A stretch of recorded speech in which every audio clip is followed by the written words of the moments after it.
Hello friends, நடந்து முடிஞ்ச group 4 கொஷனுடைய Tamil டிஸ்கஷனை பார்த்துருக்கோம். இப்போ பார்க்க போகிற கொஷின் வந்து 75th. இது வந்து நூலகம் அப்படின்ற டாப்பிக்கில் வந்து கொடுத்துருக்காங்க. என்ன கொஷின் பார்ப்போம். தவறான தொடரை தேர்ந்தெடுக்க. ஓகேங்களா.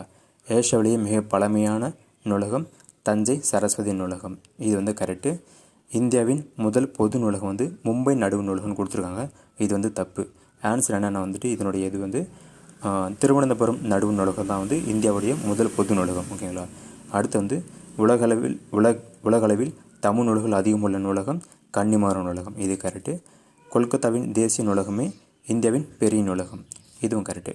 இதுக்கான சோர்ஸ் எங்கே இருக்குன்னா வந்துட்டு 9th நியூ புக்கில் பேஜ் நம்பர் 138 இருக்குது. சரிங்களா. ஃபஸ்ட் பாயிண்ட்டை கொடுத்துருக்காங்க பாருங்கள். ஏசியாவிலேயே மிக பழமையான நூலகம் தஞ்சை சரஸ்வதி நூலகம். உலகளவில் தமிழ் நூலகம் அதிகமுள்ள நூலகம் கன்னிமாரா நூலகம். இதில் வந்து 4th கொடுத்துருக்கேன், 3rd இருக்குது. இது கரெக்டு தான். அதே போல் இந்தியாவில் தொடங்கப்பட்ட முதல் பொது நூலகம் எதுன்னு கேட்டால் வந்து திருவனந்தபுரம் நடுவு நூலகம். ஓகேங்களா. அடுத்து வந்து இந்தியாவின் மிகப்பெரிய நூலகம் எதுன்னு கேட்டால் கல்கத்தா. ஓகேவா. ஸோ ஆன்சர் வந்து இதுக்கான ஆன்சர் வந்து ஆன்சர் பி. அதே போல் நூலகம் டாப்பிக்கில் வந்து இன்னொரு வந்து கொஷின் கேட்டிருக்காங்க. 84th கொஷின் பாருங்கள். 84 ஏஷியாவிலேயே மிக பழமையான நூலகம் எதுன்னு கேட்டாங்கன்னா தஞ்சை சரஸ்வதி நூலகம். அதே தான் இங்கேயும் இருக்குது.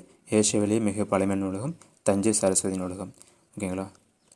இதே மாதிரி நிறைய வீடியோ போகணும் நம்ம சேனல் வந்து சப்ஸ்கிரைப் பண்ணுங்கள். Thank you so much.